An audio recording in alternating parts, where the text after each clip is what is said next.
Dan ini kondisinya walaupun sudah padam sekitar pukul 11 malam, arsip-arsip masih terbakar ini. Dan sudah dipasang garis polisi. Nah itu pemirsa, lihat. Ini dong apa kan kalau ini udah melintas garis polisi kan? Nah itu sudah dipasang semua pemirsa. Lihat bagian atasnya.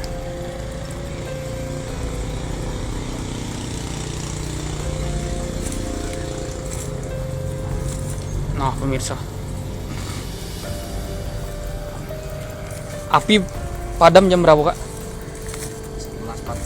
11.40 11.40. Mau sekitar sebelum jam 12 api padam pemirsa. Dari jam 7 malam. Dan memang kondisi kantor sedang kosong kan? kosong karena hari libur. Karena hari libur kemarin itu hari Minggu, kondisi kantor pun dikatakan sedang kosong. Nah tadi saya sempat juga pemirsa berbincang. Cuma satu unit. Tadi saya sempat berbincang juga dengan Kepala Dinas Kominfo Kabupaten Parlawang. Katanya untuk sementara ini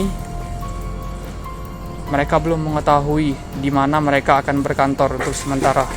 Jadi masih menerima perintah dari atasan pemirsa. Jadi